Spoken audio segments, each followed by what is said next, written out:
Good morning, everybody. Thanks to everyone for joining us on a lovely fall day. I'm Brad Schneider. I represent the 10th District of Illinois, and for today, something I'm very proud of, I have the privilege of chairing the New Democrat Coalition for the 119th Congress. We're here today. As we stand here today, New Dems represent the largest ideological caucus in Congress with 115 members. We were 116, but Governor-elect Mikey Sherrill has stepped away, so we're looking forward to filling that seat. New Dems represent the middle majority of Americans. These are the folks who are tired of the gridlock, tired of the extremism in Congress that prevents us from addressing the important issues they're facing every day in their lives as they're trying to just go from day to day. As we all know, health care is top of mind for these individuals. And for our constituents, we know that, and as their representatives, that's what we're working on. Hardworking Americans are preparing to pay, on average, 114% increase in health premiums. Think about this. They are seeing their premiums double and even triple. Many Americans are going to lose their coverage altogether, all because of the backwards and extreme efforts of this Trump administration and congressional Republicans. That's why I'm so happy to be joined on stage today by some of the brightest minds in our coalition to announce the release of the New Dem Health Care Action Plan. These lawmakers have worked tirelessly to craft a common sense, pragmatic, and forward-looking agenda that will guide the New Dems' work to lower costs, expand access, and improve quality of care for every American and their family. I want to thank the Healthcare Working Group Chair, Congresswoman Terry Sewell, as well as our task force chairs, Dr. Kelly Morrison, Chantel Brown, Julie Johnson, and Madeline Dean for their vision and their leadership. I also want to recognize the 5 New Dem doctors who are essential to our efforts on this issue. Alongside Dr. Morrison, we have Dr. Ami Berra, Dr. Raul Ruiz of California, Dr. Kim Schreier of Washington, and Dr. Herb Conaway from New Jersey. Amidst all this chaos and uncertainty, the American people are looking to Congress for a path forward to address the ongoing health care crisis. That's exactly why the New Dems are releasing our health care action plan. Now I'd like to turn it over to our policy vice chair, Nikki Budzinski. Thank you.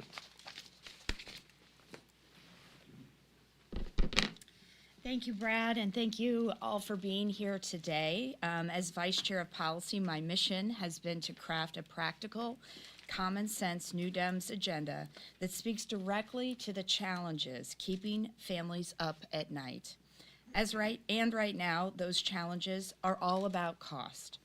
It's wondering how you're going to afford the electric bill as temperatures drop. It's worrying whether your child will have access to a strong public education, and it's questioning if you'll be able to get affordable, high-quality health care when you need it. In the richest country in the world, these shouldn't be privileges for a select few. They should be accessible and affordable for every person across the country. Now, those sleepless nights worrying about these issues are even more strained, as millions of Americans are facing doubling or even tripling healthcare costs. Healthcare is at the center of the cost of living crisis, but the truth is the affordability and accessibility of care has been an issue long before Speaker Johnson and President Trump got their hands on it. It is imperative that we reverse Republican cuts to Medicaid and the ACA, but we also can't just go back to the status quo. We need an agenda that offers a new vision and one that inspires. That's where the New Dems Health Care Action Plan comes in. Our framework offers a new path, a better one that lives up to our core belief that every American deserves access to quality, affordable health care from providers they trust when and where they need it. It's a comprehensive strategy to address everything from insurance premiums and prescription drug pricing to vaccine misinformation and reproductive freedom. It also focuses on accessibility by strengthening Medicaid and Medicare and closing coverage gaps in rural and underserved communities. As New Dems Vice Chair for Policy, I'm excited to work to advance this agenda in Congress, and I hope that our colleagues across the aisle will join us in these efforts to make health care stronger and fairer for the American people. And with that, I will turn it over to our wonderful New Dem Healthcare Working Group Chair, Terry Sewell, to talk more about the details of this plan. Terry, thanks. Good morning. I'm Congresswoman Terry Sewell. I proudly represent Alabama's 7th Congressional District. I want to begin by thanking our chairman, Brad Schneider, for his incredible leadership and all of the members of the Healthcare Working Group for their hard work on this action plan. As chair of the Healthcare Working Group, I stand here today with my colleagues to unveil a plan that puts the health and well-being of the American people first. Right now, families across this country are facing uncertainty and rising costs because of a reckless attempt to dismantle the programs that millions rely on. In Alabama's 7th Congressional District, we are seeing the consequences of the Republican health care crisis play out in real time. Premiums are skyrocketing. Rural hospitals are on life support, and thousands are being kicked off of their health care insurance. Today, we, the New Democratic Coalition, say enough is enough.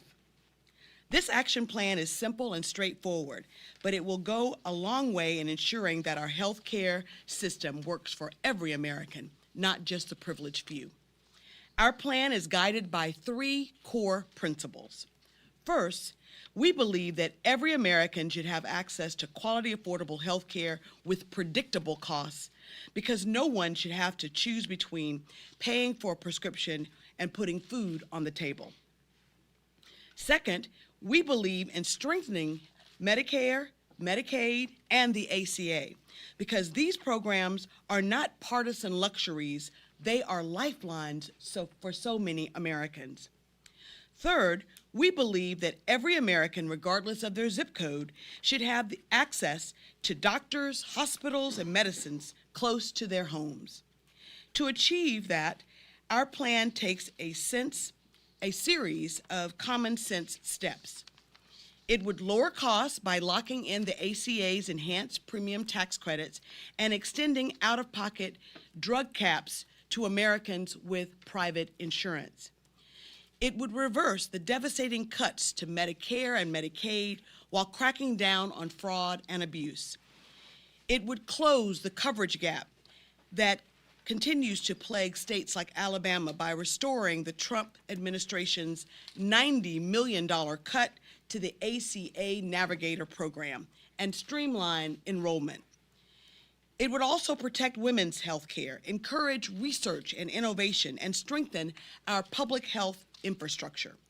At its core, this action plan is about restoring integrity and security. It is about ensuring that seniors can retire with a peace of mind, that parents can take their children to the doctor without fear of bankruptcy, and that every American, regardless of income or zip code, has access to quality, affordable health care. Health care is not a privilege in this great country of privilege. It is a right, I believe. We are committed to defending that right against those who would undermine it. So today we call on our colleagues across the aisle to join us. Let us put politics aside and put the needs of the American people first. Let's build a healthcare system that reflects the values of fairness, compassion, and responsibility. The New Democratic Coalition is proud to lead this fight. Together, we must ensure that our healthcare system works for everyone, not just the wealthy and well-connected, but for every family in every community, and we are resolved to making that happen. With that, I will hand it back over to our chair. Thank you, Terry. Thank you, Nikki. I want to thank the entire working group again, and we're happy to take any questions. Please. One of the biggest criticisms we've heard from Republicans over the last couple of weeks is that how can it be the ACA, how can it be Affordable Care Act if it needs to be subsidized? I'm looking for a rebuttal to that, because if you're looking for the extensions, what's the plan to have it be affordable without extensions? I'll turn it over to Nikki in a second. One thing I'll say is what the tax credits say is that no one should pay more than 8.5% of their income in healthcare premiums for their insurance. They still have the out-of-pockets and the deductibles, but it's 8.5%. And the government subsidizes insurance, whether you work for a company and get your insurance through your employer. The employer may pay a part or even a bulk of that, and they take a deduction. They get support and a subsidy from the government. If you get your insurance through Medicaid or Medicare, you're getting government-supported insurance. We're making sure that everyone in this country has access to quality, affordable care. That's what this is about, and what the Republicans are doing, and we're seeing it with the premium notices that Americans are getting. They're increasing the cost of insurance for hardworking families, and they're making it impossible for many of those families to provide for themselves or for their kids the insurance they need to stay healthy and secure their future. So let me turn it over to Nikki to expand. The only thing I would maybe add to that is in the healthcare plan that we have is some provisions specifically around transparency. No surprise billing, for example, for the healthcare for hospital systems.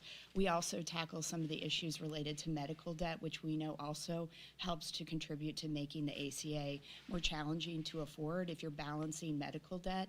One of the things that we put in our provision is in our plan is that medical debt is something that a credit agency cannot be reported to a credit agency.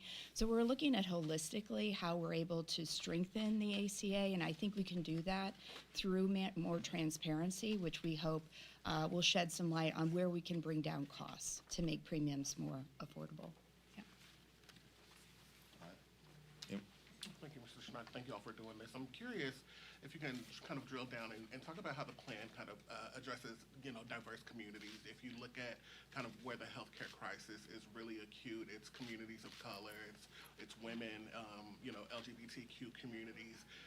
As you look at making sure that healthcare is affordable for everyone, can you speak a little bit about how acute this crisis is for a lot of the diverse communities who are out there, who are covered by a lot of the, tax credits and a lot of the plans that are in this agenda? And also, can you speak about the impact of, losing these healthcare, this healthcare support for small businesses? That's something that, I know that's important to New Dems, supporting small businesses. So can you speak about healthcare as it pertains to diverse communities and small businesses? Yeah, I think I'm going to have everyone touch on that because I think each of us have a point. I'll talk about the small business real briefly, having been a small business owner. What I can tell you is that nearly half, almost 50% of the people who are getting their health insurance from the Affordable Care Act exchanges either own a small business, work in a small business, or self-employed. The companies in our communities, those small businesses that you'll see their names of their companies on the back of the Little League shirts, the folks who are supporting the local theater, those small businesses depend on the Affordable Care Act and those subsidies to provide insurance for themselves and their employees. And so that is a key thing. Let me turn over to Terry, and we'll just go down the line because I think everyone has something to say. Well, let me just say that I represent a district that has both rural and urban underserved communities. And I believe that this action plan is exactly what they need in order to be able to afford quality health care. I also think that it is very important that we try to save our rural hospitals. I think everyone up here has rural hospitals in their district. And those of us who are in states that did not expand Medicaid, like Alabama, those rural hospitals are on life support. And so we believe by making sure that we have ACA navigators that can help on the front end to enroll vulnerable communities, as well as making sure that we're securing our rural hospitals by supporting access to those hospitals, as well as making sure that we have timely reimbursability, which I think has been a major problem for so many of our constituents. In fact, I dare to say that I write more letters to CMS than any other agency in the federal government over my time here in Washington. So trying to make CMS more efficient will also be a lifesaver. And in terms of small businesses, I think Brad is absolutely right. I can tell you that in my district, recently at a town hall meeting, one of the gentlemen who works for a small business, has only 6 employees, he has been affording his health care insurance through the ACA for the last 5 years. And his plan, which is a silver plan, was $188 with the enhanced tax credits. He received a letter from Blue Cross Blue Shield that said that his plan, the same plan that he has now, that pays $188, will go up as much as $1,500. This is not something he told me. He shared the letter with me. And it's unacceptable. This man he's 60 plus years old. He and his wife are both in their 60s. They rely on the Affordable Care Act for their health insurance, and they simply cannot make ends meet and pay for health insurance when it goes up that dramatically. Terry, just to be clear, it's $1,500 a month. $1,500 a month. Yes, that's exactly right. And so it is really unacceptable what our Republican colleagues, it's been a Republican healthcare crisis that they created, because we know that by expanding or extending the Affordable Care Act tax credits by December 31st, so we would ensure that these dramatic increases would not occur. Please know that both small businesses and minority communities are top of mind when we in the new Democratic coalition drafted this plan. Yep, and then I just want to we'll go highlight something Julie, else. or- Oh, yes, of course, of course.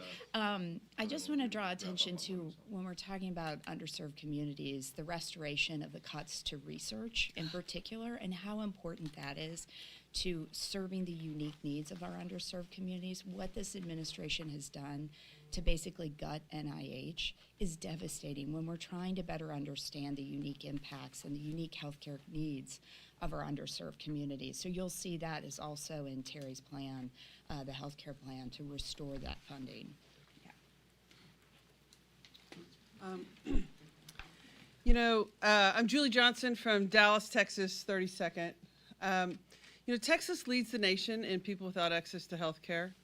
We are a minority state. 60% of our population are people of color. And we have over 6 million people without access to health insurance currently. And with the ACA cuts that are going to happen, we're going to add another million. And when the Medicaid cuts happen, we're going to add another couple million. And so our healthcare crisis affects all people of color. It affects all LGBT. It affects so many people in our state. And I think if you look at also to your question, unfortunately, we have huge economic gaps of working people of color from working white people. That is a system that we have to address in this country as well. That why so many more people of color are on Medicaid and need these tax credits. It's another conversation that we need to address, but this plan is critically important to making sure that we have a safety net for everyone. In Texas, we have had 27 rural hospitals close in just the last 10 or 15 years, and we are facing many, many more. Our healthcare crisis is acute in the state of Texas because Republicans have consistently failed to prioritize the healthcare people. Now, you have to remember, this isn't a money issue for the state. We're sitting on almost a $70 billion surplus fund. We can spend the money to have healthcare in Texas if our elected leaders chose to make that a priority. But instead, they have consistently chosen not to make that a priority at the state level. So it's mandatory that us at the federal level come in and make sure that these programs remain intact. Millions and millions of Texans rely on Medicaid. And due to the low income gaps, that the ACA is critically important. And we need these subsidies because people can't afford it. And the alternative is we just have millions more people without access to care that then use our emergency rooms as a revolving primary care facility and have mounting debt. And then we have more unfunded care that the system cannot sustain. Just an example is my wife is a gastroenterologist, and she would do hospital call. And I remember very clearly, there was a weekend when she was on hospital call in the Dallas-Fort Worth Metroplex at a large hospital where she had 62 consults in a weekend. Only 2 had insurance. That is not sustainable for our provider networks. That's not sustainable for our healthcare providers to be able to do that. And so what the federal government is doing, what Republicans are doing, is they are basically saying we're refusing to accept responsibility for the health care of Americans, and instead we're going to make physicians and hospitals own that out of their moral obligation to take care of people. at great financial peril. And what we're seeing is hospitals closing, community health clinics closing, medical practices closing because they cannot sustain the influx of unfunded care that we have in this country. And so why the New Dems plan is so critically important is we keep the safety, we keep together. It's not perfect. There's so much more work that we can do, but the safety net is there to keep our healthcare system from completely falling apart. And so I think it's critically important. I think what this plan does is keep all of those things in place for all the communities. So. Great, thank you. Dr. Morrison? Two quick thoughts. Thanks for your questions, both very important ones. Kelly Morrison, Minnesota's 3rd District. I'm also an OBGYN. I sit on the Small Business Committee. So first to your question about small businesses. The trauma that this administration and its Republican majorities in Congress are layering on to the American people are astonishing. Small businesses rely big time on the ACA to stay intact. The tariff wars that this administration is imposing on those small businesses, in addition to now removing their health care, makes it unviable for them to continue to stay in business and in many cases to take care of themselves and their employees. So small businesses. As an OBGYN, it is horrifying to me that the United States of America was already an outlier in maternal health outcomes before this Trump administration. We know that Black and Native American women die for a pregnancy-related cause at 3 to 4 times the rate of their white counterparts. Absolutely unacceptable and shameful. Ripping away health care, ripping away Medicaid, dismantling the Affordable Care Act will only make those numbers worse. We have a maternal health crisis already.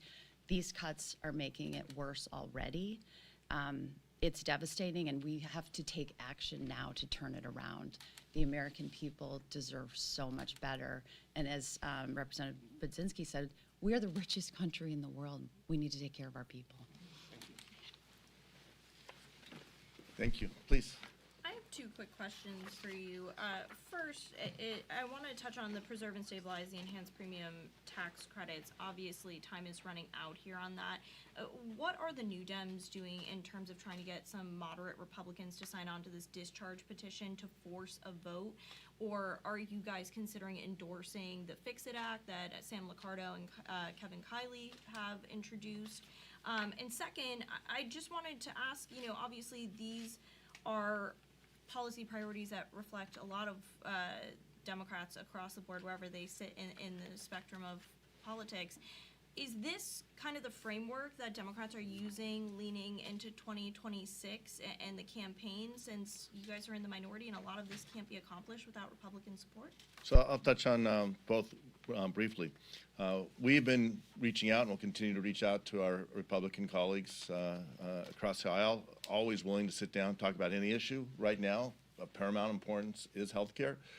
We were talking about this over the summer. This was not a surprise that these tax credits were expiring at the end of this year, and we'll continue to reach out and have those conversations. So we're going to look at any and every possible pathway that will get us to where we need to be, which is getting something that can address the challenge Americans are facing. I think the average American doesn't care what flavor the legislation is, as long as it takes care of the challenges they have, which is not just trying to make ends meet.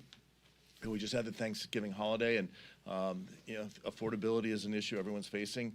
Affordability means as you approach the end of the month, you aren't looking at your checking account with a big fat zero saying, how do I pay my bills? It means that you're paying your bills, you're providing for your families, and you're actually having a little bit left at the end of each month to secure your future. And I think that's what New Dems have been about, are about, what we're focused on. As far as looking forward, this is what we see as the way to address the challenges that the American people are facing. And this is one of many policy frameworks that we've released. We've got health care, we've talked about tax reform, we've talked about housing. There's a long list, because what New Dems have always been about is trying to understand how do we help American people achieve their goals, clear obstacles, and create pathways for them to find their success and make our country stronger, more secure, with a growing economy, healthy and safe neighborhoods, and a strong national security, national defense. That's our platform. So. Can I ask ask a quick follow-up? What do you make of the president saying yesterday that affordability is a scam? So a president who's a billionaire, who is reaping billions of profits, what we're seeing from everything he's doing, there is a stench of corruption, and it permeates everything that is happening, and he's putting money into his own pocket. He's not looking at his checking account day to day, especially at the end of the month. We understand that the American people are really struggling, whether it's groceries, the cost of housing, cost of energy. All of these things have gone up over the past year. And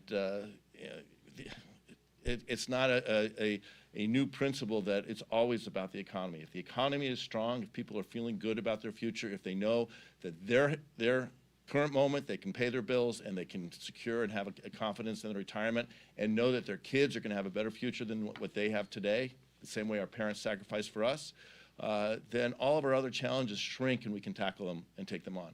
When people are insecure and feeling that they aren't getting that chance to make ends meet and get ahead, every other challenge seems greater. So this administration came in promising a year ago, then President-elect Trump was talking about affordability. A month ago, he was saying it was the #1 issue they need to focus on. And when the realization comes that what he's been doing, his policies are making life more expensive, not less expensive, less affordable, he says, okay, we won't talk about it anymore. Well, whether he talks about it or not, whether the data is released by the administration or not, the fact of the matter, working families in this country know that life is getting more expensive, and Democrats and New Dems understand that we have to address the challenges they face and make their life easier. Anyone wants to add? Time for one more question. All right. Just to follow up on that issue, with this framework, are you saying it's something comprehensive or nothing? Or would you be open to something like what Congressman Fitzpatrick is doing, which is, 2-year extension, but then a pathway to something like HSAs? Is that sort of approach off the table de facto? I think, and this may be what has always distinguished New Dems in general, is we're moderates. Moderates, I have always said moderates is a style, it's not a position. It's a way to get things done. We don't take things off the table. We want to put ideas onto the table, and we'll work with anyone who comes to that table with fresh ideas, an open mind, and a willingness to work together to tackle the challenges the people we represent are dealing with. And so we're not going to take anything off the table. We're going to have those conversations. We understand that we need to make health care affordable for all Americans. We know that Americans today are paying, or are going to pay next year, double, triple what they're paying currently. Terry told the story about someone whose insurance, what was their monthly? It went from $188 to $1,500. All right, so from $188, which is roughly going to be $2,300 a year, to $1,500, $18,000 a year, that's unaffordable. And families are seeing that across the nation. In my district, I've heard similar stories. You're hearing it everywhere. So we're going to work with anyone and everyone willing to address the challenges, come up with ideas, and move the country forward. So, all right. Well, thank you guys very much. I want to thank my colleagues. Great work. Have a great day. Thank you.